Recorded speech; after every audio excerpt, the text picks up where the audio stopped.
but that's okay. I have systems in place to ensure we never run out of diapers and toilet paper, and eventually, all the projects get completed, even if the timeline isn't always what I'd like it to be. Thriving as a working mom involves knowing who you are and loving the people closest to you well.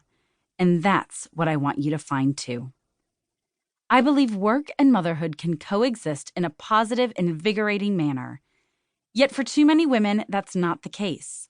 For the past 18 months, I've explored what it means to be a working mom by talking with working moms all over the country to learn what brings them joy and their struggles. The resounding refrain I heard over and over again was this: I'm stretched too thin. If that sounds like your story, this book is going to help you make positive changes. I want working moms to be able to say with pride, I love my family, I do great work, I'm thriving. This book is a permission slip to reprioritize yourself, make changes to your day-to-day life, and embrace a new normal that is free of feeling stretched too thin.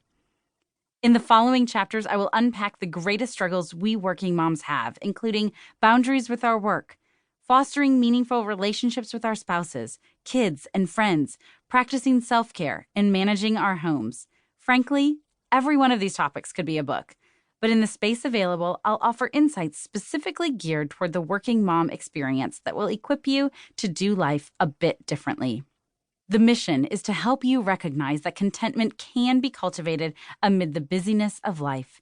Happiness and joy are yours for the taking every single day.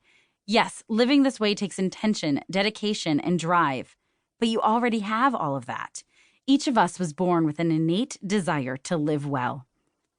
I know you will be inspired by the wisdom shared in the following chapters from working moms across America who are just like you. Their stories and insights will motivate you to become the woman you yearn to be.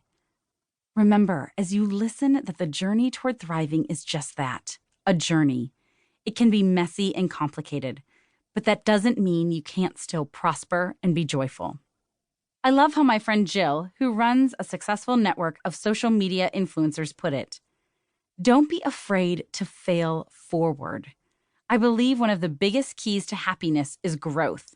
The more we grow and reach our potential, which means trying, falling, but failing forward so we grow, the more we increase our resiliency, our strength, and improve our talents. All of this increases our happiness because we are progressing, reaching our true potential, and moving forward. As we do this, we will be an example to our kids, and everyone will be happier. Struggle, guilt, and failure are part of the journey, but these experiences are not the destination and should not define your life story. You can be a working mom who isn't overwhelmed by her to-do list or constantly feeling as if she is failing at everything.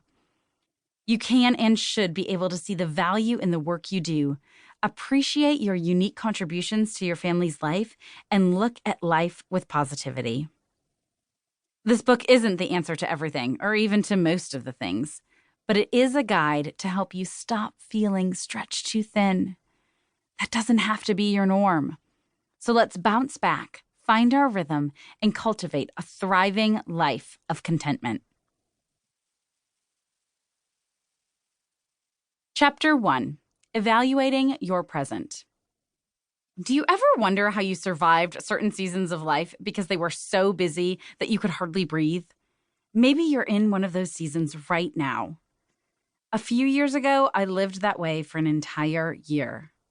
And while I live to tell about it, I never want to be that stretched too thin again. In 2015, in the span of 12 months, I delivered my third healthy child, released 2 books, blogged for multiple big brands, and engaged with tens of thousands of people who followed me on social media. I also worked a full-time 9-to-5 job. In the same year, my husband signed a children's book deal and traveled overseas with a major media company.